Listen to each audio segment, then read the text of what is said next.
El recuerdo del yo. Obra por Salvador Carrillo. Esta es la versión en audiolibro del texto El recuerdo del yo, el cual puede ser descargado en versión ebook en la página web terapiacarrillo.com. Capítulo 1. La relación entre mente, emoción y conducta. Eres una función de lo que hace todo el universo de la misma manera que una ola es una función de lo que hace todo el océano. Alan Watts. Comentario inicial. Mi intención es que obtengas las herramientas necesarias para que puedas lidiar con tu dolor emocional y así vivas una vida plena.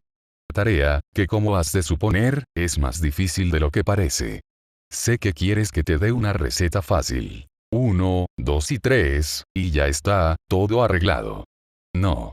Va a necesitar comprender ciertos conceptos fundamentales, simples, pero fundamentales, y práctica a largo plazo, como todo lo que vale la pena. Este primer capítulo expone la diferencia y relación entre mente, emoción y conducta. Probablemente te preguntarás si esto a mí qué me importa. Pues, es como estar leyendo un libro de cocina y no se nos indique los ingredientes. Por más que te explique el cómo cocinar, si desconoces con qué vas a cocinar y las cantidades apropiadas, sería imposible que consigas preparar algo satisfactorio. Durante la lectura aprenderás a cambiar tus pensamientos, modular tus emociones y dirigir tu propia conducta, pero eso será imposible si no conoces lo fundamental de lo más esencial. ¿En qué se diferencia mente, emoción y conducta? Aunque puede parecer algo obvio, créeme, conozco a muchos psicoterapeutas que no te podrían decir la diferencia. Con tan solo comprender los conceptos que se exponen en este primer capítulo, podrás conseguir un autoconcepto mucho más claro y varios misterios sobre la vida te serán resueltos. La Trinidad humana. Es importante diferenciar entre mente, cuerpo y conducta. La confusión entre estos términos lleva a un pobre autoconocimiento. La mente contiene los pensamientos. El cuerpo contiene las sensaciones, entre ellas las emociones. La conducta es el comportamiento realizado. Estos elementos no funcionan de manera aislada, se influencian entre sí. La alteración de uno afecta al otro. Mito sobre la Trinidad humana. Sobre la mente tenemos una serie de creencias y lógicas que nos llevan a confundirnos. Algunas personas, confundidas a lo largo de la historia de la humanidad, han creído que la mente está fuera del cuerpo. Era una cosa mágica que aparecía simplemente. Es más que claro que la mente es una emanación del cerebro. Si te cortan una mano o un pie, puedes seguir pensando. Pero si tienes una lesión cerebral, tu mente se verá afectada. Con respecto a las emociones hay muchos mitos. Algunos dicen que estas se encuentran en el aura, el éter o que son fruto de alguna posesión demoníaca. Todas esas creencias son ridículas y sin fundamento. Las emociones están en el cuerpo, son sensaciones físicas. Si te sientes angustiado, ¿en dónde está esa angustia? La puedes localizar en tu cuerpo. Y en relación a nuestra conducta, tendemos a verla separada de las emociones y las creencias. Pero, nos demos cuenta o no, lo que creemos y sentimos siempre está influenciándonos. El yo y la Trinidad humana. Algunas personas creen que son sus pensamientos. Yo soy un comunista porque creo en las enseñanzas de Karl Marx. Es decir, fundamentan quienes creen que son en su ideología. Otras personas creen que son sus emociones. Soy una persona muy sensible. Me emociono mucho con la naturaleza y el arte. Basan quienes son en su emotividad, creen que son sus emociones. Y otras personas fundamentan su comportamiento en el uso que hacen de su cuerpo. Yo soy bailarina. Me gusta mucho moverme. Creen que son como mueven su cuerpo. Una persona, en verdad, es la concentración de tres elementos. Mente, cuerpo y conducta, siempre, se dé cuenta o no. Por más identificado que esté con una de mis partes, las tres están actuando e interactuando sin que nos demos cuenta. Cuerpo. Se solía creer que los bebés nacían como una pizarra en blanco, creencia que ya ha sido desmentida. Las madres que han tenido varios hijos saben bien que cada bebé nace con una personalidad diferente. Es decir, sin haber tenido experiencias en el mundo, ya nuestros genes, funcionamiento orgánico y experiencia en el útero, han influenciado en cómo somos. Todo está en el cuerpo, la mente, la emoción y la conducta. Si no tengo cuerpo, dejó de existir. Yo soy mi cuerpo. Mis pensamientos son tan yo como mi emoción y mi conducta, y todo es cuerpo.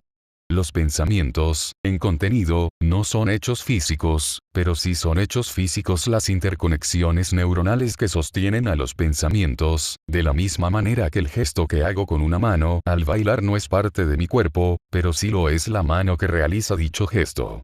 El estado de nuestro cerebro, nuestros sistemas, límbico, nervioso, gástrico, nuestra postura, genes, todo lo que constituye al cuerpo, influencia en nuestra mente, emoción y conducta. La manera en que funciona nuestra mente, nuestras emociones y nuestros hábitos de conducta se modifican a lo largo de nuestra vida. Como bien señala Piaget, conforme el niño crece cambian las estructuras cerebrales, por ende se transforman las capacidades de la mente y por consiguiente sus posibilidades de pensamiento. Asimismo, nuestros cambios hormonales afectan a nuestra emotividad. Los adolescentes atraviesan por cambios hormonales muy agresivos, de allí que se llama adolescentes, porque adolecen, y la conducta va a variar conforme nuestro entorno cambie o nos veamos necesitados de responder a ciertas responsabilidades y situaciones. Es decir, cada una de las tres partes varía mucho y a la vez se influencian entre sí de forma constante. La Trinidad humana y la diferencia con los otros, nadie es igual a nadie. Todos somos diferentes a todos. El cómo somos es la relación entre nuestro pensamiento, emoción y conducta. Cuando una persona tiene alguno de estos elementos similares o parecidos a los nuestros, nos sentimos muy identificados, pero recuerda que nadie es igual a nadie. Todos somos únicos. Algunos pueden parecerse a nosotros en algo, pero nadie es tu igual. La atención a una de las partes puedo concentrarme en trabajar con intenciones psicoterapéuticas una de mis partes. Puedo centrarme en mi mente, cambio mis creencias de insanas a más saludables. Ello tendrá una repercusión sobre mis emociones y en cómo me voy a comportar. Asimismo, si presto atención a mis emociones, me permito sentirlas y aceptarlas, experimentarlas, ello traerá cambios en mi forma de pensar, y espontáneamente mi comportamiento será de una forma distinta. Obviamente, el cambio conductual transforma mi forma de pensar y sentir. Si toda la vida he sido una persona muy formal y un día me visto de manera alternativa y me realizo un peinado peculiar, ello afectará a muchas de mis creencias y mi comportamiento habitual. En el proceso psicoterapéutico, a veces, hay que hacer hincapié en una sola de las partes o, en otros casos, a las tres en simultáneo. No solo la mente. Nuestras creencias influencian en cómo nos sentimos y nos comportamos. Vivimos en una sociedad muy mental. Tendemos a creer que somos nuestra mente. Ante un problema pensamos y pensamos. Nos olvidamos de detenernos a observar cómo nos sentimos y de tomar acciones que puedan ser saludables. Por ejemplo, una persona tiene un problema de pareja. Analiza el problema, y olvida observar cómo se siente con respecto a ese problema y qué acciones puede tomar para resolverlo o al menos para subirse los ánimos. Es necesario que una persona que desee ser feliz llene su cabeza de conocimientos que sirvan para mejorar su vida, como los de este libro, escuche mucho a sus emociones y constantemente realice acciones que le saquen de lo que conoce. Solo eso puede hacer que crezca una persona. El aprendizaje de nuevas formas de ver la vida romperá dogmas mentales insanos. Todo dogma es insano. Escuchar a las emociones le conectará con su cuerpo y con la realidad y le hará descubrir sus deseos, y el constantemente desafiarse a tener nuevas conductas, siempre y cuando no sean destructivas, hará que vaya más allá de lo que conoce. Capítulo 2. Las creencias. Hay tres deberías que nos frenan. Yo debo hacer las cosas bien. Tú debes tratarme bien. El mundo debe ser justo. Albert Ellis. Hecho e interpretación objetiva y subjetiva. El hecho es un evento que ha ocurrido en la realidad. La interpretación es el análisis que puedo hacer de ese hecho. Las interpretaciones pueden ser muchas, pero el hecho es uno solo. Nos es imposible dejar de interpretar. Un hecho siempre trae consigo una interpretación. Por ejemplo, es un hecho que existe el aborto, y yo puedo decir que es algo muy malo, pero otra persona puede decir que es algo muy bueno, y otra persona puede señalar que no es ni bueno ni malo. Quiera o no, así diga que no me importa, doy una interpretación a los hechos. Incluso, el que dice que no tiene opinión, tiene una opinión. Su falta de opinión es una postura más. Una interpretación a la que nos aferramos se transforma en creencia. Creo en esto es en realidad una interpretación a la que le tenemos convicción. Muchas de nuestras creencias son conscientes, pero muchas más son inconscientes. Creemos en cosas de las que no nos damos cuenta de que las estamos creyendo. Una creencia es objetiva cuando se basa en algo medible, verificable y difícilmente refutable. Si tengo un zapato en mi mano de color rojo, sé que es rojo porque veo que es rojo. Nadie puede decirme lo contrario. Toda persona con visión sana me dirá que su color es rojo. Si alguien me dice que es amarillo, le diré no, estás mal, el zapato es rojo, no hay argumentación contraria posible. Una creencia es subjetiva cuando es debatible, cuando es algo que no se puede verificar. Si digo es mejor ser vegetariano, vendrá una horda de nutricionistas que me aplaudirán y otro grupo que me rechazará. Es cuestión de interminable debate. Hay personas que, creyéndose astutas, dicen que solo tienen creencias objetivas, pero en realidad es inevitable tomar una postura ante cierto hecho del cual solo es posible tener una creencia subjetiva. Por ejemplo, como pizza o hamburguesa, me divorcio o no, voto por este partido o por el otro. Tengo que tomar una decisión, a pesar de que es probable que exista la misma cantidad de argumentos para una u otra opción. Tarde o temprano tendré que tomar una postura, creer subjetivamente que determinada opción conviene más, a pesar de que se podría argumentar en contra. Cuando se adopta una creencia subjetiva, se le llama postura u opinión propia. Dogma. Albert Ellis indica que los deberías son la base de la enfermedad mental. Krishnamurti indica que la mente es fluida, e intentar introducirla en moldes rígidos es violencia. Los anarquistas señalan que el pensamiento dogmático solo sirve para privarnos de nuestra libertad. Los dogmas son los enemigos de la mente. El dogma es una interpretación subjetiva que es tomada como objetiva y de manera fanática. Cuando digo que el aborto es malo, malísimo, y está totalmente prohibido verlo de otra manera, entonces soy dogmático. Tengo derecho a tener una postura. Para mí el aborto es malo y comprendo que pueda verse como bueno para otros, pero la postura que yo tomo es que no, es malo. Tenemos derecho a tener una opinión propia, lo malo es la actitud dogmática. Estamos llenos de dogmas que nunca hemos cuestionado. Normas mentales que no tienen una verdadera base. Lo más importante en la vida es ganar dinero, si no te gusta salir a beber los fines de semana eres idiota, debes ser deportista, debes amar mucho a tus padres. Las frases que acabo de poner como ejemplo no son más que recomendaciones, pero no son leyes. Ciertas ideas nos pueden ser útiles en ciertas circunstancias y contraproducentes en otras. Una persona inteligente es cuestionadora. Esto que me han dicho, esto que tanto me han machacado, ¿es realmente así? No puede verse de otra manera. Tienes todo el derecho a asumir una postura definida ante cierto tema, pero no seas dogmático. Lo peor de los dogmáticos es que tarde o temprano se vuelven cazadores de brujas. Porque muchos crean algo, no significa que tú tengas que pensar igual. Existe una inmensa cantidad de ideas, y las creemos solo por su popularidad, a pesar de que no tienen razón de ser. Muchas creencias religiosas son asumidas simplemente porque el entorno cree en lo mismo. Muchas posturas políticas son asumidas porque la familia o los amigos van a votar por determinado candidato. Todos somos diferentes, nadie es igual a nadie. Actualmente, a través de los medios de comunicación y las redes sociales, cada vez más monopolizados, se busca implantar un pensamiento único. De este modo, cada vez aparece mayor contenido en las redes sociales que nos direcciona hacia cierta línea de pensamiento y se censura a aquel que va en contra de este pensamiento, orquestado por los dueños de las redes sociales. Es peor en la prensa escrita o televisiva. Una misma empresa es dueña de más de un medio de comunicación. A través de esos medios buscan implantarte cierta visión específica de las cosas. No tengas miedo de que tu forma de pensar sea distinta, por el contrario, enorgullécete. Que el grupo no sea tu dueño. Mark Twain decía que cada vez que usted se encuentre del lado de la mayoría, es momento de hacer una pausa y reflexionar. Muchas veces el pensamiento del grupo está al servicio de grandes estamentos de poder, no a favor del grupo en sí, y menos aún de los individuos que lo conforman. Es más, yo diría que si todo lo que piensas es idéntico a lo que los demás piensan, entonces no estaría nada mal que empieces a cuestionar más las cosas. La manera en que piensas tiene una implicancia directa en cómo te sientes y tus decisiones. Pensar por ti mismo es ser dueño de tu ser. Red neuronal. Los pensamientos están en las neuronas.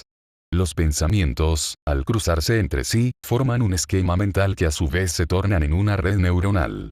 Es decir, los pensamientos son inmateriales porque su contenido no es algo palpable, y a la vez son materiales porque están contenidos en las neuronas. Cambiar la manera de pensar con respecto a cierto tema no es fácil. No es cuestión de cambiar de opinión y listo. Necesito ir a fondo, esforzarme en profundizar en el tema. Cultivarse en una manera de pensar requiere práctica y disciplina. Digamos, por ejemplo, que una persona quiere volverse vegetariana. No es suficiente con que diga, bueno, ahora voy a creer que comer carne es malo. Necesita reflexionar mucho sobre el tema, leer libros sobre vegetarianismo, escuchar a otros vegetarianos, y así, poco a poco, cambiará su visión de la comida en su alimentación. No es cuestión de tan solo entender un postulado, se necesita profundizar. Lo mismo ocurre con algunas creencias que dicen que uno no vale para nada, que no podemos ser aceptados por nadie o que la vida no vale la pena. Va a ser necesario trabajar bastante para cambiar esas formas de pensar. Hay que pensar en otras alternativas de pensamiento. Leer, escuchar podcast, todo lo que se pueda, hasta que poco a poco esas creencias insanas vayan cambiando. La importancia de la lectura. El mundo actual está acostumbrado a contenidos cortos. Los posts de las redes sociales nos muestran frases y encabezados. Para cultivar nuestra mente se necesitan contenidos más largos y complejos, es por eso que le aconsejo de todo corazón que usted lea libros. Lea todo lo que pueda. Lea buenos libros, de pensadores profundos, de psicología, de filosofía, de literatura. Todo eso hará que su mente evolucione. Uno se va conociendo a sí mismo conforme lee. Vas descubriendo que ciertos temas te interesan más que otros. Descubres que hay temas que te son más necesarios de explorar que otros. Para leer no se necesita ser adinerado. Compra libros de segunda mano, ve a una biblioteca pública o por último lee desde tu smartphone. No tienes que tener un diploma o algún requisito indispensable para poder leer. No seas crédulo. No te creas todo lo que te dicen, incluso cuando el que te esté hablando vaya vestido de profesor universitario, gurú hindú, sacerdote o de traje elegante. Escucha, pero cuestiona. No te dejes engañar. Te pueden decir muchas cosas. Hablar es fácil. Yo te puedo decir que los extraterrestres existen, te puedo decir que he visto a la Virgen, te puedo decir que soy multimillonario. Fácil es decir cosas. No creas todo lo que te dicen. La duda es una virtud, no una debilidad. Dudar es preguntarse, ¿esto es realmente así? La duda es señal de inteligencia. Quien nunca duda acabará siendo engañado y además terminará por volverse una persona dogmática. Pensar, un acto de humildad. Muchos creen que cuestionar los dogmas es un acto de soberbia. Te dirán, ¿y quién te crees tú para ponerte a pensar sobre la valía de nuestras creencias? Te dirán que eres mala persona. Pensar es un acto de humildad. Quien reflexiona sobre la valía de sus creencias está dudando de sus dogmas, está dudando de la validez de su propio pensamiento. La reflexión filosófica nos humaniza. Justamente, los grandes líderes de la humanidad son aquellos quienes nos han dado una nueva visión de la vida. Pensar diferente del resto no te hace una mala persona o un ser sucio. Céntrate en vivir una vida sana y plena, y cuestiona todo lo que puedas. Para que esa labor sea fructífera, investiga, lee y escucha a personas de quienes creas que podrías aprender algo. Es tu derecho pensar por ti mismo, aunque a otros eso les parezca mal. Comentarios sobre la religión. Cuando afirmo que se deben cuestionar los dogmas, muchas personas, inmediatamente, creen que ataco a la religión. Este es uno de los motivos por los que más de uno está en contra de la psicología o la filosofía. Creen que son disciplinas antirreligiosas. No es de mi interés, en este texto, cuestionar la religión, solo expongo la necesidad de ser una persona analítica. Si por fruto del análisis usted considera que sus convicciones religiosas están bien, pues bienvenidas sean. Y por otro lado, si luego de analizar sus ideas religiosas considera que no son válidas, estará bien porque esa conclusión fue fruto del análisis. Lo importante es que cultives tu mente para que seas consciente de las interpretaciones de la realidad que estás adoptando, de las posturas que estás eligiendo, y que siempre sean por la línea del libre albedrío y lo saludable. Comentarios sobre las creencias éticas. Los valores morales son relativos, lo que no significa que sean inexistentes. Definitivamente son necesarios para la vida. No todos podemos tener los mismos valores porque no todos somos iguales. Ser uno mismo significa estar conectado con uno mismo, hacer lo que uno ama, no hacer todo lo que se te ocurra. No por tener deseos de comer 1000 chocolates lo harás.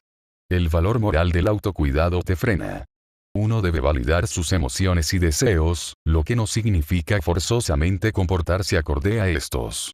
Puedo tener deseos de matar a alguien, reconocerlo es bueno, pero no por eso necesariamente voy a asesinar a una persona. Así como uno tiene que darse permisos, decirse sí, voy a hacer esto que me nace, es bueno también decirse no en aquellas cosas que considera que no son las mejores. Al respecto, destaco la obra de Stephen Hayes, quien ha desarrollado la terapia de aceptación y compromiso, en que señala que tener ciertos valores es fundamental para poder tener una buena vida. Aprovecho estos para agregar algo más. Kant indica el principio de imperativo categórico. Compórtate de tal manera como si todos deberían comportarse como tú. Es una idea ridícula. Lo que es sano para uno es insano para otro. El imperativo categórico es un error. De repente en cierta situación es bueno que lance un derechazo sobre alguien, en otra correr y en otra no decir nada. ¿Quién sabe? Sea como sea, no se puede aplicar la misma fórmula para todos. La conducta no puede ser categórica. Existe cierta ética fundamental básica que nadie va a negar. Es malo matar por placer o abusar sexualmente de otros, pero pasado ese nivel, la moral es relativa, y justamente porque es relativa, es importante tener una postura definida de qué valores personales son los más idóneos para administrar la propia conducta. El peligro de pensar en exceso. El gran problema de muchas personas es que piensan demasiado, y cuando una persona piensa en exceso, es raro que sepa qué quiere en la vida. El pensamiento excesivo hace que nos desconectemos de nuestras emociones, y nuestros deseos son una prolongación de nuestras emociones. En este capítulo te he hablado acerca de la importancia de pensar por ti mismo, pero, por favor, ten muy presente que la vida no empieza ni termina en el pensamiento. Más importante que el pensamiento es el sentir. El pensamiento es como una calculadora, puede analizar creencias y estrategias, pero en el pensamiento no está quién eres y menos aún qué deseas. ¿De qué me sirven buenas estrategias si ni sé qué quiero? El análisis mental es algo bueno, pero es fundamental que le des mayor importancia al sentir. Es más, si solo piensas y piensas va a ser difícil que superes dogmas y creencias contraproducentes. Son en realidad nuestras emociones las que nos motivan, en primer lugar, a replantearnos nuestras creencias. El dogma es un aparente refugio que en realidad es una cárcel. Capítulo 3. Emociones y deseos. No se trata de sentirse bien, sino de aprender a sentir. Stephen Hayes. Las emociones son objetivas. Las emociones son sensaciones físicas. Las creencias, incluso las interpretaciones de recuerdos, asociadas a esas emociones son relativas, pero la sensación de la emoción es objetiva. A la emoción la puedo identificar, puede estar en mi garganta, pecho, pies, en cualquier parte del cuerpo, es medible, puedo identificar si es de intensidad baja, mediana o intensa, y catalogable, puedo decir que es agradable o desagradable y si es miedo, alegría, ansiedad, cólera, soledad o cualquier otra variable. Ya que las emociones son sensaciones físicas objetivas, si quiero estar seguro de mí mismo, al menos puedo estar seguro sobre qué estoy sintiendo. No necesariamente tengo que comportarme acorde como me estoy sintiendo. Por ejemplo, si me aburre una clase no significa que tengo que dejarla.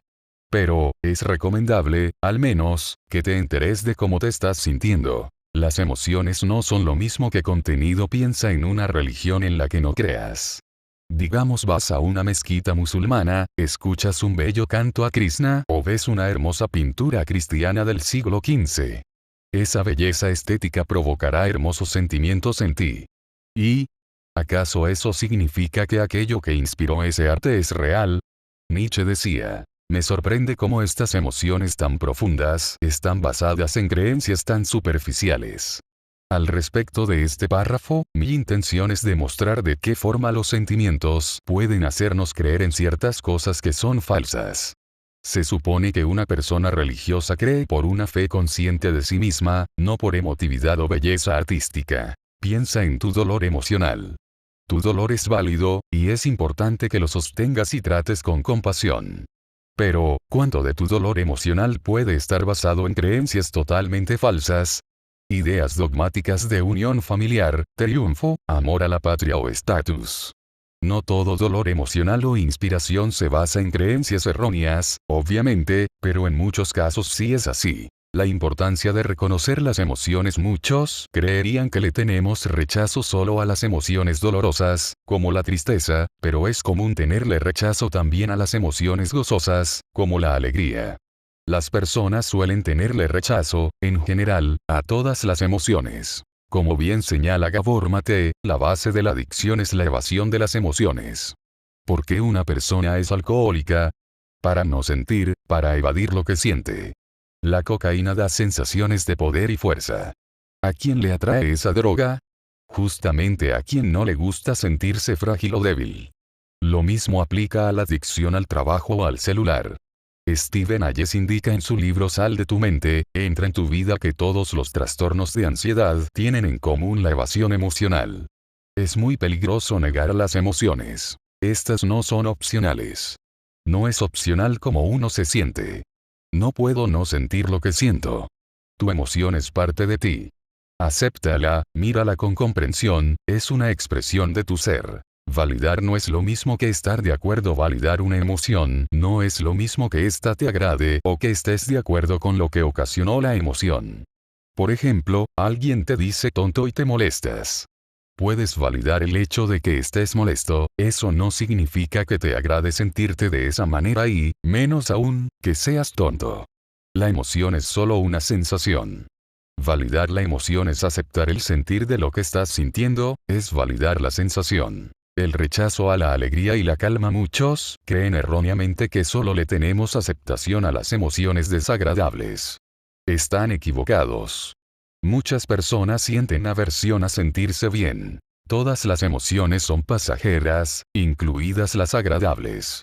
Cuando estamos alegres o calmados estamos con la guardia baja y estamos conectando con el momento presente. Todo esto genera temor. De la misma manera que hay que aprender a estar con las emociones desagradables, hay también que aprender a estar con las emociones agradables. Cuando las personas muy mentales empiezan a conectar con las emociones, se sorprenden, en varios casos, de que a veces les es más difícil estar con las emociones agradables que con las desagradables. Una persona una vez me dijo que lo que más le asustaba de sentirse bien era lo pasajero de la emoción. Si me siento bien, sé que en algún momento eso va a terminar y ello me asusta. Debemos vivir en el aquí y ahora. Todas las emociones son pasajeras. Hay que aceptar el momento presente. Si te sientes bien, disfrútalo. Cuando te sientas mal, acepta la emoción. Céntrate en este instante. Lo que venga después será. Las emociones preferidas. Tendemos a sentirnos más cómodos con ciertas emociones que con otras. Eso hace que en muchos casos busquemos evocar cierta emoción adrede para evitar sentir lo que naturalmente estamos sintiendo.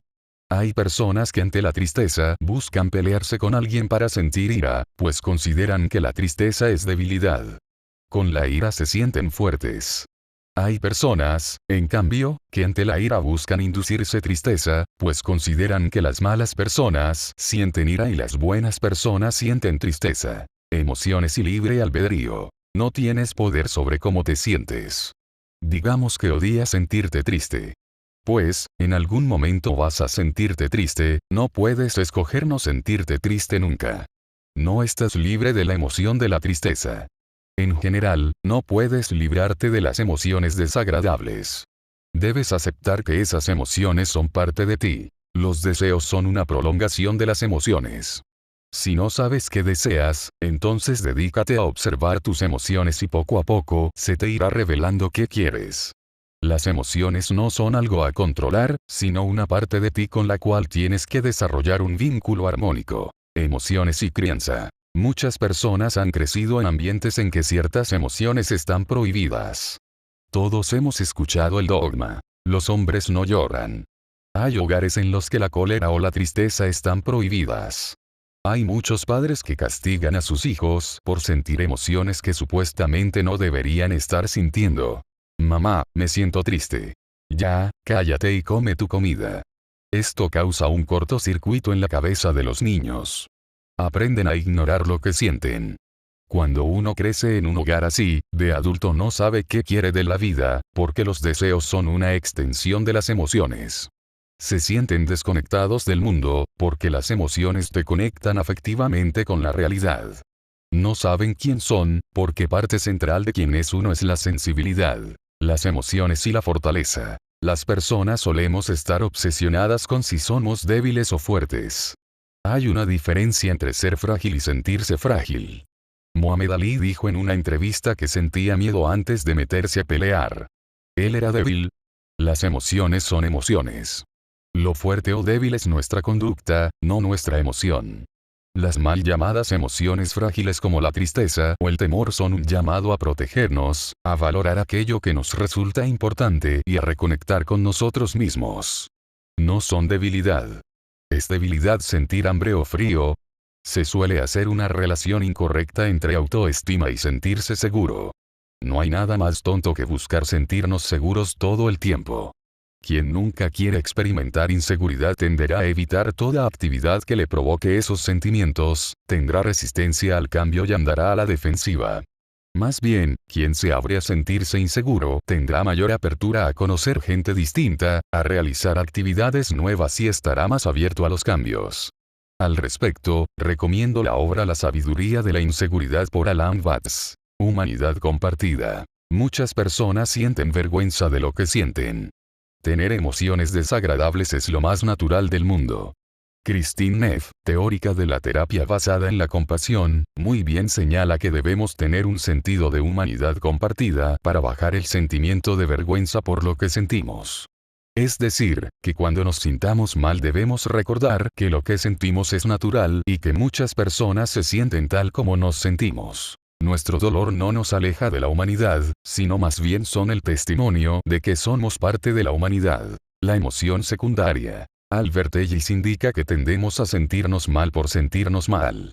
Me molesto por estar triste. Me da pena sentir tristeza. Aceptar las emociones hace que desaparezca la emoción secundaria. Muchas personas creen estar conscientes de qué sienten en cierta situación, pero en realidad están conscientes de su emoción secundaria, no de la emoción inicial. El fenómeno de la emoción se da constantemente. La cebolla. Una cebolla tiene varias capas. Se cae una y hay otra. Cuando observamos mucho una emoción está cae y descubrimos la emoción que estaba detrás. Por ejemplo, una persona suele observar su cólera y un día descubre que tras de esa cólera había una depresión escondida. Nosotros creemos que nos conocemos a nosotros mismos, pero no es así. Tenemos un conocimiento superficial de nuestra persona. Cuando comenzamos a observarnos creemos que lo sabemos todo, pero solo estamos viendo la capa superior de la cebolla. Con el trabajo continuo iremos descubriendo capas más profundas de nuestro ser. Los deseos son una prolongación de las emociones. Las personas que son demasiado mentales no suelen ver sus emociones, y quienes no suelen ver sus emociones no saben qué desean, porque los deseos son una prolongación de las emociones. Si te sientes perdido en la vida, eso quiere decir que no sueles ver tus emociones. Cuando hay una constancia en reconocer qué se siente, los verdaderos deseos se irán volviendo más claros. No puedes pensar tu camino hacia qué deseas. Puedes pensar sobre cuál es el camino más práctico a tomar. La razón piensa soluciones, pero no sabe qué deseas. El deseo viene de la emoción, es una prolongación de lo que sientes. No tienes que hacer todo lo que deseas, de la misma manera que no necesariamente vas a dejar de hacer algo porque no lo deseas. Tal vez no deseas bañarte nunca, pero por eso no vas a dejar de hacerlo. Tal vez deseas meterte 2 kilos de cocaína, pero porque lo desees no significa que lo tienes que hacer. Igual, es bueno que uno sea siempre consciente de sus deseos, pues ello te lleva a un mayor autoconocimiento de tus tendencias y actitud interna hacia el mundo. Recuerda que no hay deseo bueno o malo, lo que hay es buenas o malas conductas. La experiencia emocional profunda. Gendlin hizo una larga investigación en la que descubrió que aquellos pacientes que mejoran en terapia son quienes hablaban más sobre sus sensaciones físicas emocionales. Esto es muy interesante porque contrasta con la creencia que comparten muchas personas sobre que lo más importante es desarrollar algún tipo de explicación intelectual sobre sí mismos. Es necesario cambiar nuestras creencias dogmáticas e ilógicas a creencias más flexibles para tener una visión más amplia y adaptada de la vida. Incluso, es importante manejar algún tipo de narrativa que nos haga tener una visión positiva sobre nosotros mismos. Pero, es más importante que todo eso, como señala Gendlin, aprender a escuchar nuestras sensaciones emocionales. Detente un momento al día y solo siente tus sensaciones emocionales. No le des ninguna interpretación. Solo busca recibirlas con compasión y aceptación. Hacer esto con constancia hará que desarrolles mejor modulación emocional, mayor tolerancia a la frustración, mayor habilidad para adaptarte al cambio y seguridad en tu personalidad. Los trabajos de experiencia emocional profunda suelen fallar cuando se realizan buscando solo relajarse o como método para eliminar emociones desagradables. Se trata más bien de aprender a estar con las emociones, sean agradables o desagradables, de familiarizarse con la experiencia de la emoción en vez de huir de esta. Las personas dicen quiero ser yo mismo. ¿Cómo es eso posible? Para ser quien eres tienes que conocerte. ¿Qué es conocerte?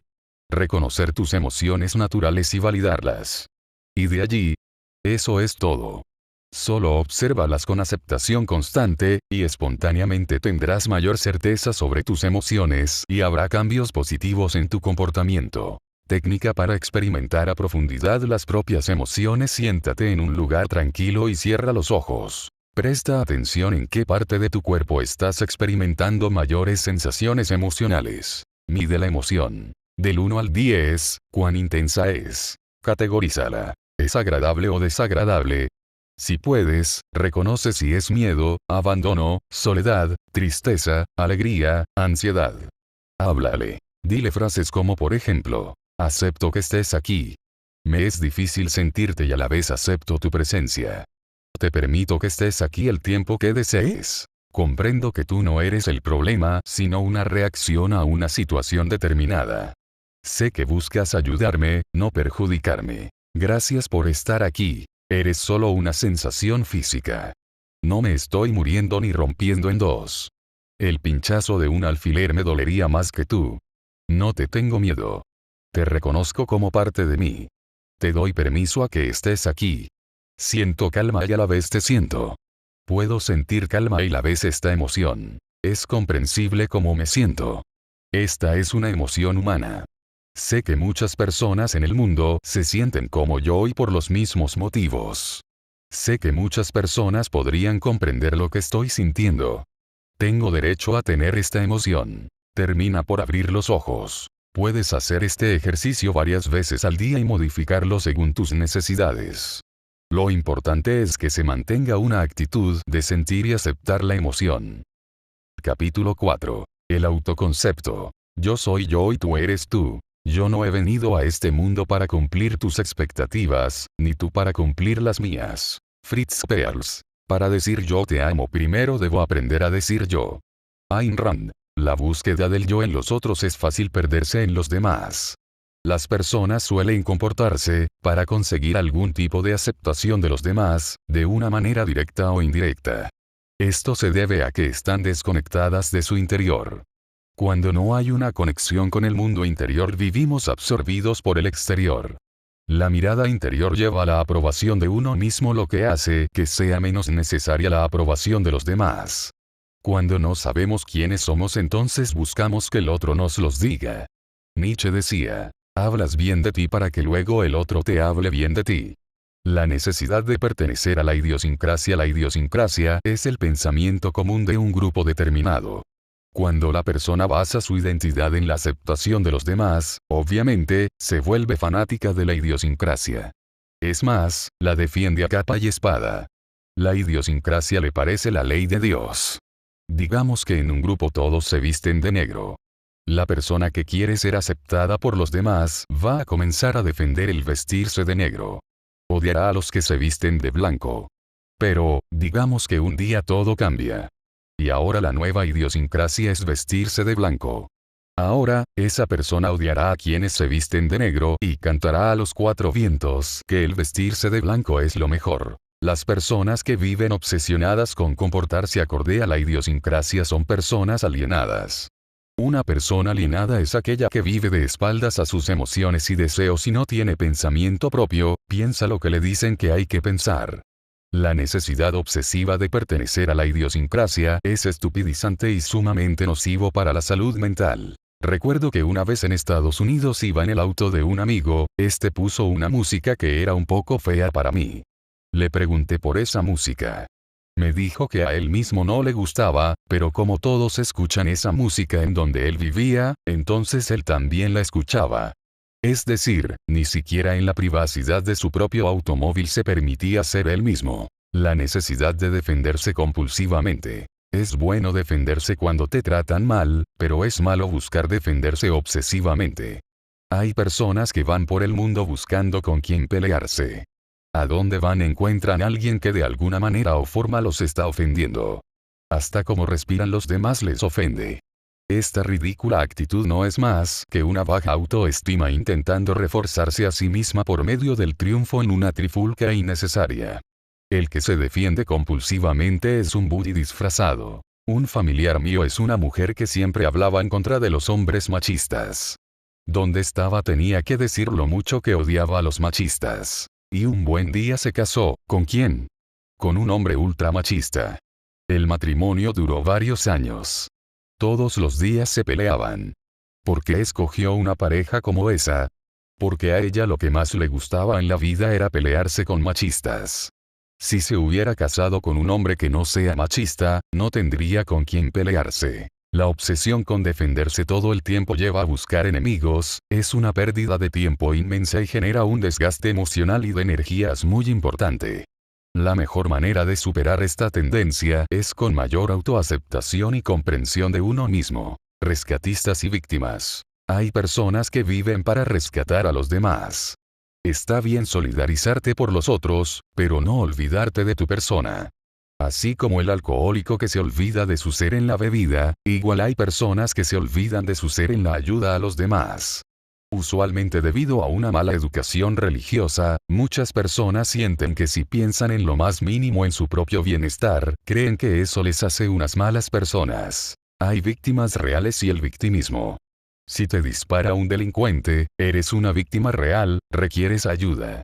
El victimismo es la condición de las personas que van por el mundo diciendo pobre de mí y no son capaces de mover un dedo para mejorar. No hay nada más molesto que una persona que se hace la víctima sin serlo. Cuando alguien con vocación de rescatista y otro con vocación de víctima se encuentran se arma un buen lío. El rescatista dará todo por salvar a la víctima y la víctima nunca estará del todo a salvo, de lo contrario dejaría de ser víctima y el vínculo se terminaría. En un momento dado, el rescatista se hartará de la víctima y está, ante el abandono, dirá, ya ven, pobre de mí, me abandonan. La víctima se hará más víctima. Esto ocasionará que el rescatista sienta que es una mala persona y se proponga ahora a ser más rescatista que antes. La necesidad de ser admirados. Todos tenemos, de una forma u otra, necesidad de ser admirados. Queremos que los demás tengan una opinión positiva de nosotros. Muchas veces esta necesidad está encubierta, pero cuando rascamos un poco descubrimos que siempre está presente la necesidad de que nos aplaudan. Muchas personas toman importantes decisiones en base a su necesidad de ser vistos como superiores. Ingresan a carreras que no les gustan, a comprar objetos caros solo para que los otros los admiren. ¿Cómo yo no voy a ser valioso si tengo tan linda camioneta? ¿Cómo no voy a ser digno de amor con estos zapatos tan caros? Hablar sin parar de sí mismos con el objetivo de impresionar. Viven una vida dirigida a la mirada del otro. Debemos tratar de modular esta tendencia porque si no tomará total control de nuestra existencia y se nos hará imposible valorar a los demás. Cuando una persona vive para que la admiren jamás estará satisfecha. Así le aplaudan 1 millón de personas, nunca se sentirá que es suficiente. Así tengas una pareja que todo el día te diga que eres lo máximo, igual será insuficiente.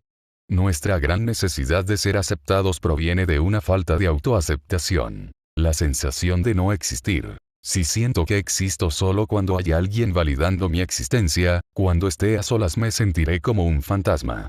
Fundamentar quién es uno en la mirada ajena no es solo un problema de autoestima, sino un problema existencial. La vida es de adentro hacia afuera, no de afuera hacia adentro. Conectar con las propias emociones, hablarse de tal manera en que uno se valida a sí mismo, vivir una vida de congruencia con quien es uno, todo eso te hace reconectar con tu yo, hace que cuando estés a solas encuentres en paz y no sientas que desaparezcas. Quien vive mirando si los demás le están aceptando ha dejado de mirar su propio ser. El camino a ser dueño del propio ser es el del recuerdo de uno mismo. El egoísmo positivo y el recuerdo del yo. Ayn Rand dijo: para decir yo te amo, primero hay que aprender a decir yo. El yo es el centro del todo, el centro del mandala de nuestro ser. Vivimos pensando en la opinión de los demás, pero olvidamos que nosotros podemos vernos a nosotros mismos. A ese olvido lo llamo el olvido del yo. Cuando te recuerdas que tienes emociones, que puedes tener una opinión propia de tu persona y que puedes decirte cosas que te gustaría que otros te dijeran. El egoísmo negativo es robar, matar, maltratar a los demás. El egoísmo positivo es hacer valer tus derechos, buscar disfrutar de la vida sin ir en contra de nadie y el centrarte en disfrutar de tu propia vida. Muchos no quieren que ejerzas tu egoísmo negativo. Quieren que solo pienses en ellos, en vez de en ti. Recuérdate, recuerda tu yo. Eso es liberación. Comentarios sobre la búsqueda del yo en el interior. Durante mis ya varios años como psicoterapeuta profesional, fui notando progresivamente cómo las personas sufrían porque no eran amadas, no habían logrado lo suficiente o por tal o cual carencia, y a la vez, tenían muy poca conciencia de qué pensaban y sentían. Se daban cuenta de que sufrían, pero no tenían mucha conciencia de qué exactamente estaban sintiendo. Pensaban mucho sobre lo mal que iban sus vidas, pero nunca se detenían a observar la dinámica de su propio pensamiento. Otra observación interesante que he tenido durante todos estos años es que las personas tienden a tener muchas metas, quieren conseguir tal profesión, comprar un inmueble, quieren más y más, están completamente externalizadas, pero nunca tienen como intención desarrollar un buen vínculo consigo mismos. El vínculo con uno mismo es lo más importante que tenemos en la vida, es la base de todo. Antes de buscar conquistar el mundo exterior, uno debe, pues es más importante, buscar tener un vínculo armónico con su propio ser. La falta del encuentro con el propio yo fomenta que la vida se experimente como una perpetua carencia, en donde se buscará por todas partes la solución, excepto en donde está la única verdadera fuente de saciedad: el interior. De la unidimensionalidad a la multidimensionalidad, muchas personas erróneamente buscan vivir a través de un solo aspecto. Si son madres, buscan que todo se trate de su rol de madre. Si son católicos, buscan que todo lo que hagan tenga el matiz del catolicismo. Si son ingenieros, buscan solo hacer ingeniería y todo lo demás lo dejan de lado. Esta hiperconcentración se llama unidimensionalidad, y es insana. El ser humano no es ni puede ser unidimensional. Las personas somos multidimensionales, tenemos múltiples aspectos. Por ello, es fundamental que desarrollemos múltiples intereses en simultáneo. No hay necesidad que desarrollemos grandes habilidades, carreras, o avances en todos nuestros aspectos, lo importante es que exista esa variabilidad. Una persona puede ser ingeniera, buena esposa, amante de bailar salsa y de salir a pasear por la playa. No es sano que se hiperconcentre en un solo aspecto. Gilles Deleuze, filósofo francés, indica que una persona debe pensar: yo soy esto, y también esto, y esto también. Técnica para tener una opinión propia de ti mismo. Vivimos buscando la opinión ajena porque creemos que si el otro opina bien de uno, entonces uno estará bien consigo mismo. Grave error. No importa cuánto te amen, nunca será suficiente si no has conseguido tener una buena opinión de tu persona. Un vaso puede ser visto medio lleno o medio vacío. Usualmente, cuando los demás nos dicen una opinión negativa de nuestra persona, nos molestamos y vamos por el mundo buscando que nos den una opinión positiva de nuestro ser. Curiosamente, al momento de evaluarnos a nosotros mismos, lo común es que lo hagamos de forma dura, incluso cruel. Es importante que comencemos a evaluarnos de manera más positiva. El elemento clave es ser comprensivos y compasivos, no narcisistas. El error típico que hacen las personas al momento de intentar verse a sí mismos en un matiz positivo es decirse: soy maravilloso, lo máximo, estoy por encima de los demás. La forma correcta es expresarnos que nos aceptamos en nuestra imperfección, que no tenemos que ser perfectos para aceptarnos y que no nos abandonaremos. Aquí algunos ejemplos de cosas que puedes decirte: puedes hacerlo con los ojos cerrados y una mano en el pecho, con la intención de conectar con tu ser. Te acepto. Tienes derecho a ser imperfecto. Yo no te voy a abandonar. No tienes que ser el más bello, inteligente o superior para que te aprecie. Tienes mi afecto incondicional. Valoro tus emociones y tu dignidad. No deseo dañarte. Siempre voy a estar a tu lado. Si los demás te rechazan, igual yo te seguiré aceptando. Tal y como eres en este momento te valoro. No tienes que tener mucho dinero o el cuerpo perfecto para que te aprecie. Eres suficiente para mí. No has nacido para cumplir las expectativas de los demás. Lo único que quiero de ti es que te centres en disfrutar de tu vida. Lo que los demás hagan o piensen, da igual, yo siempre te voy a preferir. Aquí estoy, para ti, dándome a ti, estoy de tu lado. No estás solo. Alterna esas frases como mejor se te acomenden. Recuerda, la vida es de adentro hacia afuera. Nadie puede aceptarte y valorarte como tú lo puedes hacer con tu propia persona. Es fundamental que comiences a hablarte de una manera más positiva y humana. Esto hará que tu identidad deje de depender tanto de los demás, que estés mejor en soledad y que realices las cosas por vocación propia en lugar de hacerlo para cumplir las expectativas de los otros. Capítulo 5. Momento presente y el tiempo. El mañana nunca llega. Siempre es hoy. Oso. La realidad es el aquí y ahora. La realidad es el momento presente. No significa que el pasado no haya pasado. Significa que lo existente es el presente. El pasado es presente extinguido y el futuro es potencialidad. Tendemos a estar pensando más en lo que pasará y en lo que pasó que en el momento presente, lo cual llevado a extremos es perjudicial porque nos distancia psicológicamente de la existencia. El pensamiento es menos real que el momento presente. Cuando bajamos a la experiencia estamos bajando a la realidad. La sensación en tus manos, tu respiración, lo que sientes, todo eso es real. Tus ideas y recuerdos no son la realidad. La realidad no es pensar sobre la realidad, lo real es lo real. Vivir en el momento presente. Vivir en el momento presente significa vivir dándole prioridad al instante presente. Al respecto suele haber una serie de malas interpretaciones que voy a resolver a continuación. Vivir en el momento presente no es ser una persona impulsiva. La persona impulsiva busca evadir sus emociones. Las emociones nos conectan con la realidad. Vivir en el momento presente no es ser irresponsable. No se trata de que si tengo un examen y si se me ocurre ir a beber, me voy a beber y no estudio. Se trata de dar prioridad a este instante, no olvidar por completo que hay un ayer o un mañana. Vivir en el momento presente no implica ser una persona hiperactiva. No se trata de buscar llenar todos los momentos con actividades. Puedo estar en el momento presente de una manera calmada. Vivir en el momento presente es muy importante para tener una buena salud mental. El análisis excesivo del pasado y las fantasías del futuro pueden comernos vivos y opacar la realidad del aquí y ahora. Cuando olvidamos que lo mejor de lo real es este instante, tendemos a pensar y así vivir en un mundo de fantasías. Vivir en el momento presente y el desarrollo de metas. Uno de los hitos de la modernidad es la persecución de metas. La meta es una promesa a futuro, y cuando vivo para una promesa a futuro, entonces el momento presente es experimentado como un obstáculo. Ello hace que el desarrollo de las actividades se vuelvan un lastre y solo nos importe aquello que se conseguirá al final del camino. Es más importante el camino que el resultado final. Un guitarrista que no centra disfruta practicar su instrumento jamás será un buen guitarrista. El desarrollo de una capacidad es algo lento y de esfuerzo sostenido. Si solo se está pensando en el resultado final, entonces será imposible que se consiga un buen resultado. De allí, por ejemplo, que quienes cultivan una profesión terminan siendo los más destacados, no quienes viven persiguiendo oportunidades laborales, sino quienes se centran en ser más hábiles.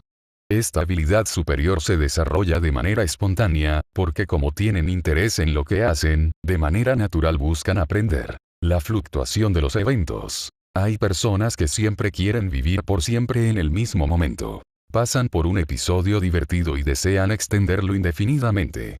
Estas personas tienen poca tolerancia al hecho de momento a momento, todo es cambiante.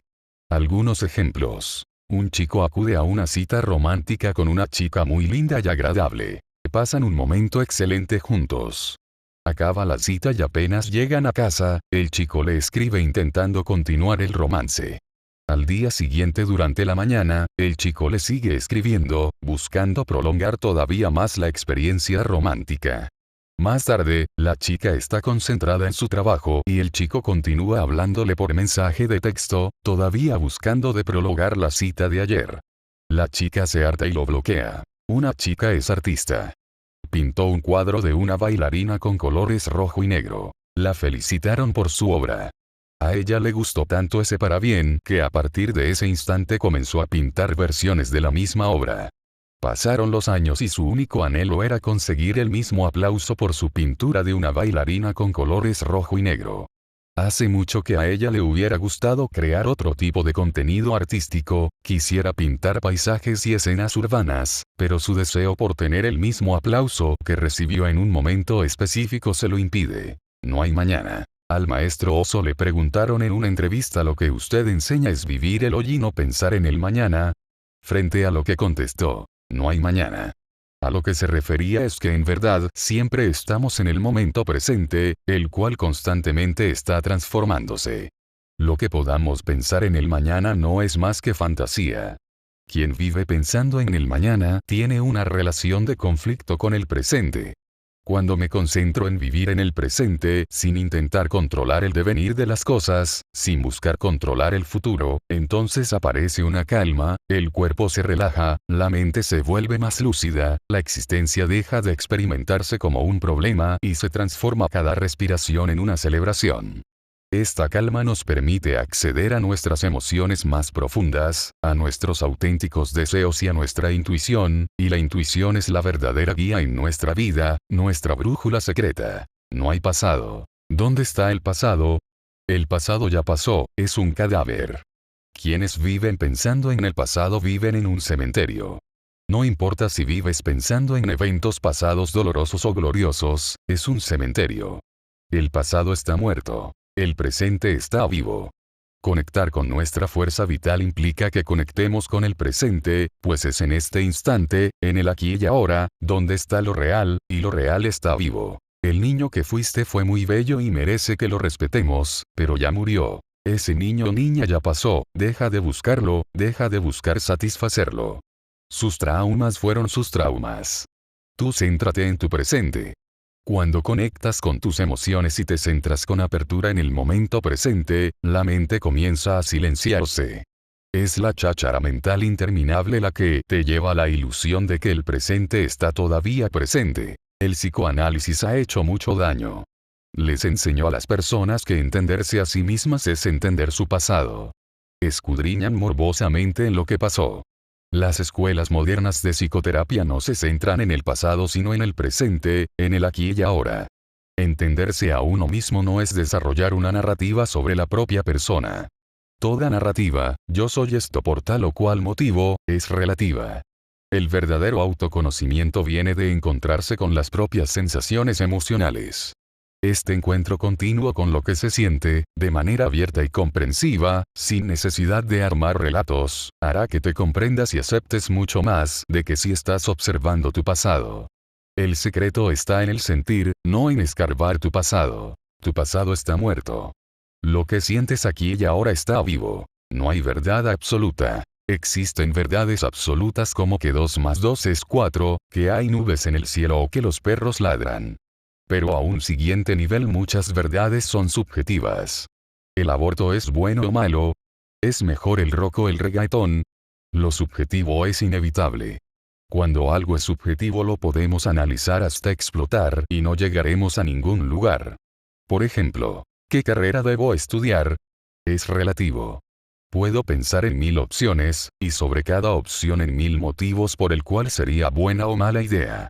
De allí que las personas que buscan analizarlo todo nunca acaben de pensar.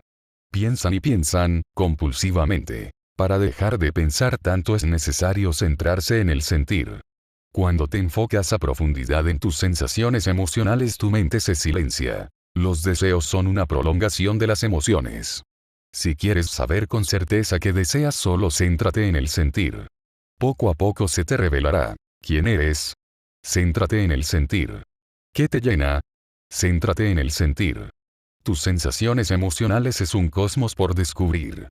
Alan Watts dijo: quien piensa todo el tiempo ya no tiene nada en qué pensar más que en sus propios pensamientos y termina viviendo en un mundo de fantasía. Tus sensaciones emocionales siempre están presentes. La puerta a tu realidad emocional está en el aquí y ahora. El pensamiento te distancia del momento presente. No es que sea malo pensar.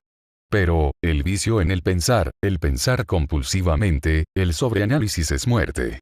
Las emociones son sensaciones reales en el aquí y ahora. Solo debes cerrar los ojos y fijarte qué sientes. Profundiza en esa sensación. Vívela. Dile que la aceptas como parte de tu ser. Verás que algo nuevo y bueno te pasará. Esta actividad solo es posible si buscas dejar de controlar y te abres al aquí y ahora. El coraje del silencio. Las personas suelen pensar en exceso, huir de sus emociones y hacen actividades de manera obsesiva. Es decir, viven una vida de evasión de sí mismas. Han olvidado su yo. Huyen de sí mismas. El reencuentro real con uno mismo viene del silencio. El silencio es verdadera comprensión. En el silencio, cuando dejo de analizar, de huir y detengo mis actividades, emerge la realidad de mi ser. Es una realidad que está más allá del lenguaje. Se trata de una experiencia de la sensación emocional y de la propia presencia en el aquí y ahora. Cuando entro al silencio he dejado de controlar. La persona ansiosa vive controlada. Por eso las personas ansiosas son contrarias al silencio, sobre todo al silencio interior. El silencio requiere coraje.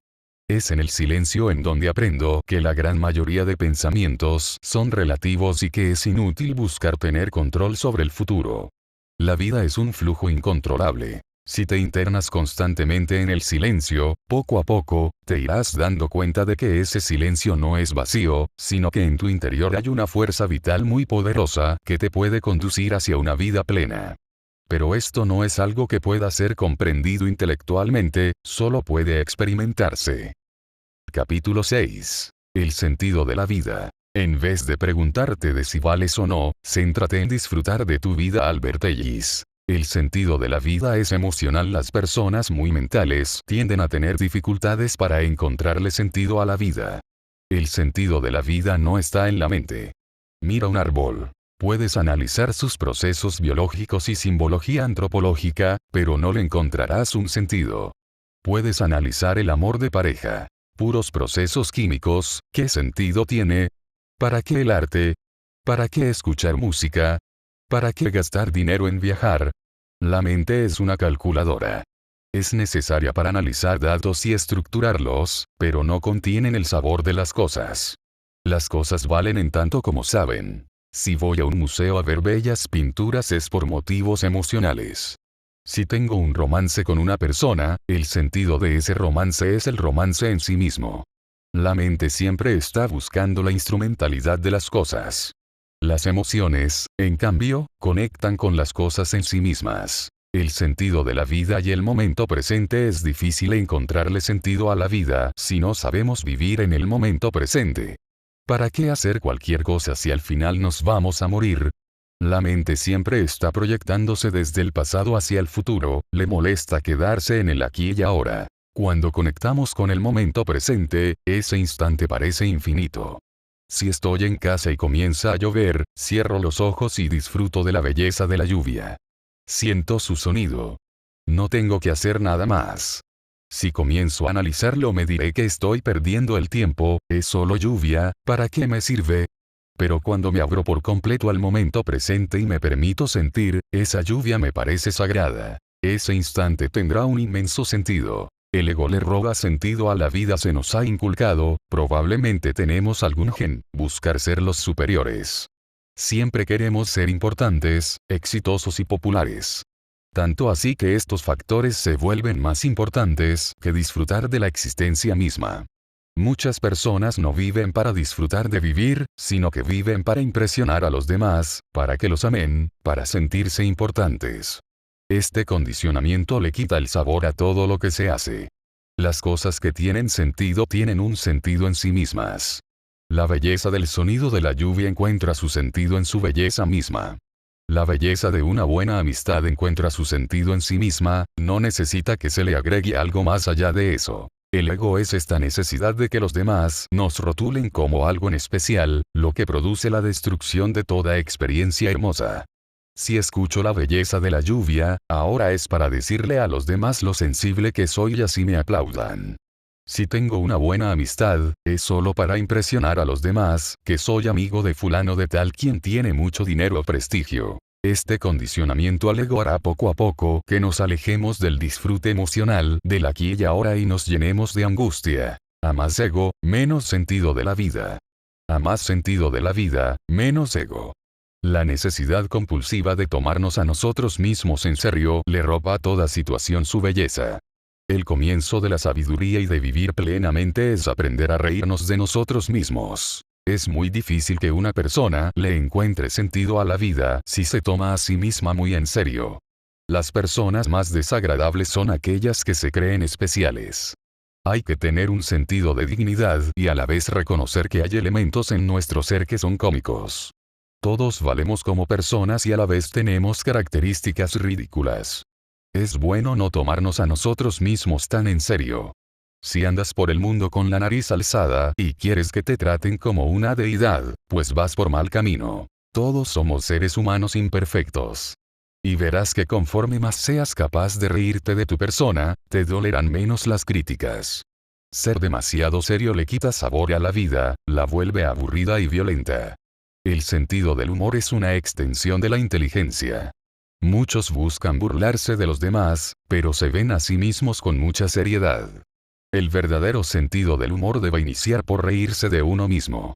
Cuando te das cuenta de que hay algo de cómico en tu pose de autobombo, te darás más cuenta de que la vida está para celebrarla, no para lamentarla. No sentido de la vida, sino sentidos de la vida. No busques darle un solo sentido a la vida, sino varios. Puedo disfrutar mucho siendo solidario, escuchando música, compartiendo con mi pareja y mirando películas. Otra persona puede disfrutar mucho buscando hacer crecer un negocio, pasando las tardes jugando fútbol con sus amigos o leyendo novelas policíacas. No es bueno reducirse a una sola cosa, porque si por algún motivo ya no puedes continuar con esa cosa, sentirás que la vida habrá perdido su razón de ser. Si hay varias cosas a la vez, si pierdes una, no has perdido todo. Proceso por encima del resultado. El disfrute de las cosas se encuentra en su proceso, no en su resultado final. El tan solo pensar en conseguir cierta meta determinada únicamente hará que le pierdas gusto a la actividad que realizas. Digamos que alguien está aprendiendo a bailar salsa. Si solo está pensando en tener un impresionante nivel para el baile, pero odia practicarlo a diario, jamás conseguirá tener una buena habilidad. Quienes llegan a volverse buenos para bailar salsa son aquellos que disfrutan bailarla continuamente, más allá de si lo hacen bien o no, solo la practican por el gusto de practicarla. Esto mismo aplica a diferentes áreas de la vida.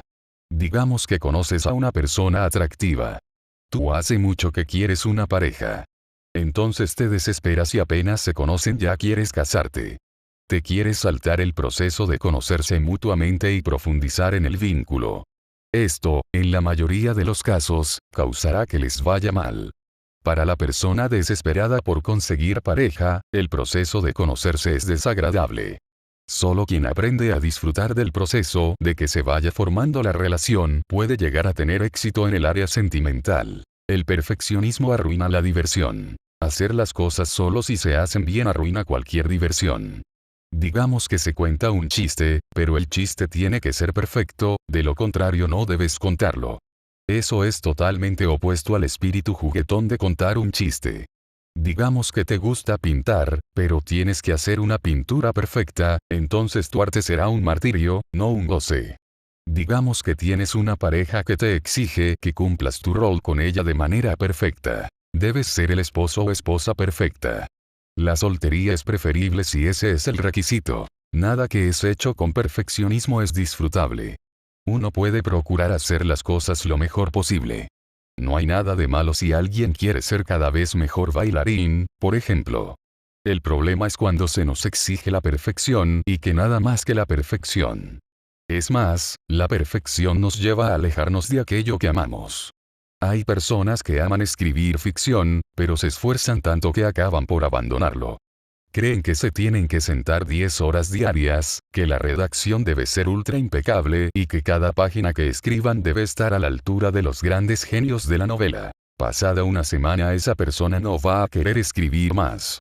En cambio, la persona que se lo toma suave, escribe un rato a diario, escribe como mejor le parece, sin creer que tiene que hacer una obra maestra, y reconoce que es probable que haya personas que gusten de lo que hace y otras que no, perdurará más en su actividad literaria. Detrás del perfeccionismo se esconde un gran ego.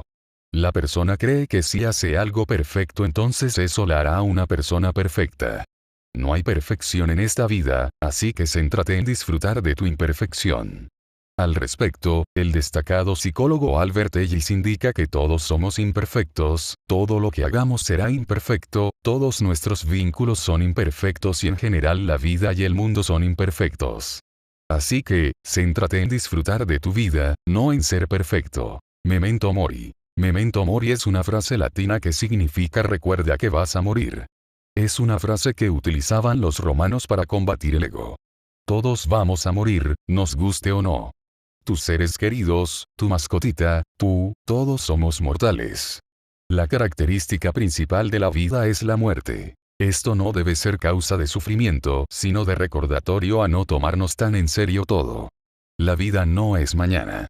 En algún momento llegará un mañana que será el último. La vida es hoy. Si tienes una vida que te desagrada, busca cambiarla hoy, porque la vida es hoy y ahora. Busca disfrutar de tu existencia en este preciso momento. Deja de vivir para los demás. Deja de vivir pensando en qué pensarán los demás de ti. Los demás, y tú también, van a morir. Céntrate en disfrutar de tu vida. Ni todo el dinero ni prestigio del mundo te hará inmortal. Steve Jobs era multimillonario y prestigioso, igual murió de cáncer. Mientras estás vivo, disfruta de tu existencia, disfruta del aquí y ahora, disfruta del silencio, del sonido de la lluvia, de la amistad, de la soledad, de sentir. Céntrate en disfrutar de tu vida. Oso dice, mientras estás vivo, vive. Cuando estés lleno de temores y dudas, recuerda que un día vas a morir. Te darás cuenta de que muchas de tus preocupaciones y aspiraciones son puras tonterías. Solo céntrate en disfrutar de tu existencia. Tú no has nacido para satisfacer las expectativas de nadie, ni para hacer esto o aquello, ni para lograr algo determinado, si se dan esas cosas bien, si no da igual, lo importante es que te centres en disfrutar tu existencia. El sentido de la vida y la ética es necesaria como medio para administrar nuestra libertad. Es importante reconocer y validar nuestras emociones y deseos, y a la vez debemos recordar que no siempre estos tienen que dirigir nuestra conducta. La ética está para ponernos cierto límite cuando es lo más adecuado. Digamos que un día tienes auténticos deseos de comerte 50 hamburguesas, por eso lo vas a hacer. El valor moral de la autopreservación te frena. El problema de la ética es cuando solo somos conscientes de esta y olvidamos escuchar lo que sucede en nuestro interior. Peor aún es cuando nos aferramos a ciertos valores de manera dogmática, sin analizar su conveniencia o sensatez. La ética debe ser propia, analizada y estudiada. Implica flexibilidad, realismo e inteligencia. Y a la vez uno siempre debe recordar que la ética no dirige mi conducta, sino que es una pauta de conducta. Los valores morales son señales de tránsito, pero no son el chofer del auto. Tú eres el conductor del auto de tu vida. Las señales de tránsito no te dirán hacia dónde ir. Tú eres quien determina hacia dónde conducir. Epílogo. ¿De dónde provienen tus conocimientos? de la psicología general, la psicoterapia moderna y la filosofía occidental y oriental. Además, claro, de mi experiencia de más de 10 años como psicoterapeuta profesional. ¿Qué autores te han inspirado? Albert Ellis, Alan Watts, Gwendoline, Christine Neff, Brené Brown, Stephen Hayes, Oso, Nietzsche, Deleuze y más. ¿Cuál es tu intención al escribir este texto? Compartir lo que he aprendido sobre cómo vivir una vida libre y plena. Lo que enseñas es piensa menos y siente más.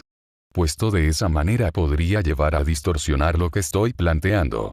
El pensamiento es importante. Muchas creencias tienen que ser superadas, sobre todo las dogmáticas. Pero no debemos pensar todo el tiempo. Pensar sobre los mejores capítulos de nuestra serie favorita, obviamente, no es insano. Pero pasarse horas pensando en si somos así o asá, de por qué somos como somos, o teniendo peleas imaginarias, es muy insano. Es una búsqueda de huir de nuestra emoción. La reflexión productiva para abrir nuestra mente es fundamental y debe tener su momento. El análisis compulsivo es nocivo. Falta el sentir. Nunca llegaremos a conocernos a nosotros mismos si no nos enfocamos en el sentimiento. El sentir emocional no está en la mente, es una experiencia de sensaciones. Hay que aprender a estar con las emociones. Citas a autores reconocidos por la academia, pero también a otros que no suelen ser tan reconocidos por esta, como Alan Watts y Oso. Especialmente esos dos. Me parecen genios. No estoy de acuerdo con todo lo que dicen, especialmente cuando hablan de vidas pasadas y cosas así, pero he encontrado en entre sus lecturas verdaderas obras maestras. Eran grandes sabios. Muchos de sus críticos no los han leído. Cuando tu obra es estudiada muy por encima parece que es solo de psicología y psicoterapia, pero detrás hay un fuerte misticismo. Es cierto. No es algo raro. Detrás de muchos teóricos de la psicoterapia sucede ese fenómeno. Cuando se profundiza mucho en el propio ser llegas a una fibra mística. No estoy hablando de religión ni de creencias sobrenaturales, me refiero a la experiencia profunda de unión con el todo. Has tenido una formación en que lo místico y la psicología totalmente académica han estado muy entrelazados. Es verdad. Fui a un colegio muy católico. Luego fui practicante de budismo tibetano y luego del Zen. Además, toda la vida he estado fascinado por el taoísmo. Por otra parte, estudié la licenciatura en psicología y varias especializaciones en psicoterapia, de las cuales destaco la formación en terapia racional emotivo-conductual de Albert Ellis. Mi interés por lo místico y la psicología encontraron un cruce cuando estudié una formación en psicoterapia y mindfulness, la cual tenía como base teórica las terapias cognitivo-conductuales de tercera generación. Muchas personas te siguen por tu amplio trabajo sobre el trastorno limítrofe de la personalidad, TLP. Así es. Y sigo trabajando en ese tema. Hago talleres, videos y varias cosas más en relación al TLP. El estudio de dicho trastorno me ha ayudado mucho a comprender la naturaleza de la impulsividad, el manejo de las emociones y la impulsividad. Este libro, que está escrito para el público en general, también puede beneficiar bastante a alguien con trastorno limítrofe de la personalidad. Algo que llama la atención de varias personas es que además de tu labor de psicólogo, tú pintas y escribes literatura. Y también soy muy bueno contando chistes. ¿Qué puedo decir? Tal como enseño, las personas tenemos múltiples áreas, no solo una. Mis pinturas y literatura tienen muy poco que ver con mi obra terapéutica. A lo mejor en algún momento haga ilustraciones o ficción que se integren con lo que enseño para el crecimiento personal. Una vez te entrevistaron sobre los fenómenos paranormales en el programa Viaje a otra dimensión.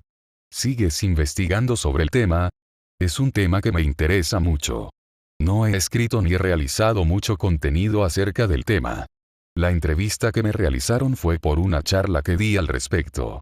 Probablemente hable más al respecto en el futuro, siempre desde una perspectiva bastante cercana al escepticismo. ¿Crees en Dios?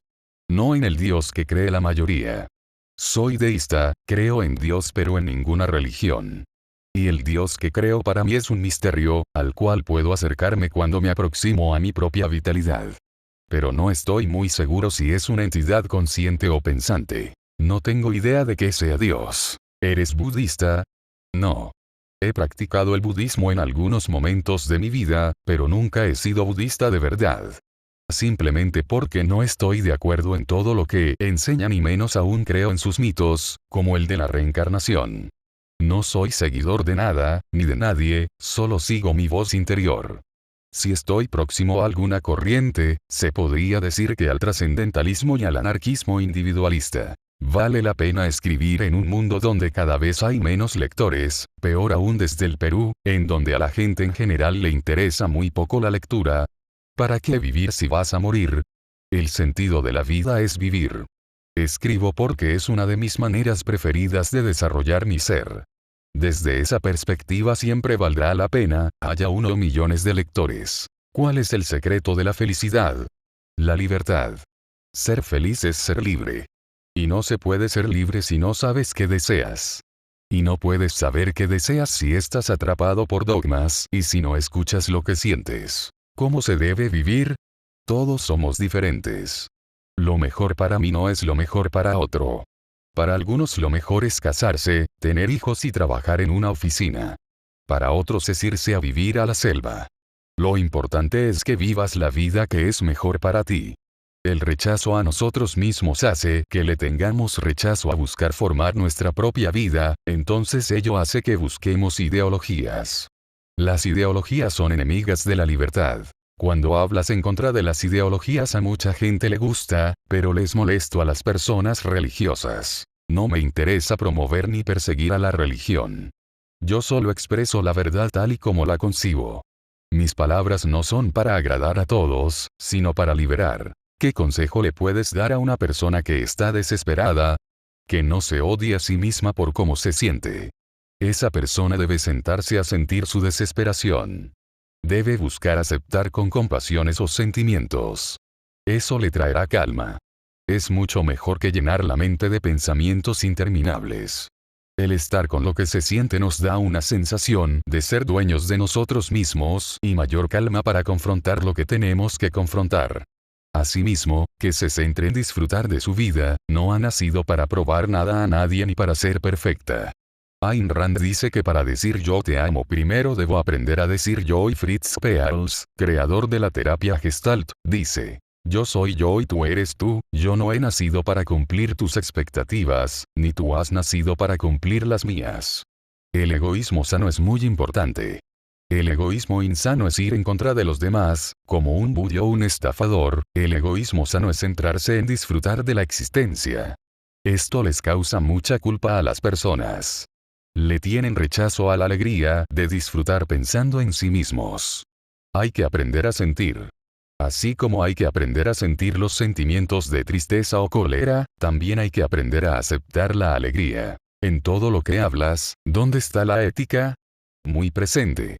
Necesitamos valores básicos que nos ayuden a tener límites. Pero igual, es importante validar nuestros deseos. No es malo desear matar a alguien, lo malo es si lo haces. No es malo desear ser infiel, lo malo es si lo haces. De la misma manera que no es malo sentir cólera, lo que sí es malo es la violencia innecesaria. La tristeza no es mala, lo que sí es malo es vivir evitando al mundo. La aceptación de nuestros deseos y emociones nos llevan a modularlos mejor. No tenemos control sobre nuestros deseos y emociones, a lo mucho los podemos modular. La ética es conductual. Es bueno que una persona se ponga ciertas normas que le ayuden a administrar su libertad. Esas normas de conducta no deben ser dogmáticas o ciegas a los contextos, pero sí deben ser principios que se tomen siempre en consideración.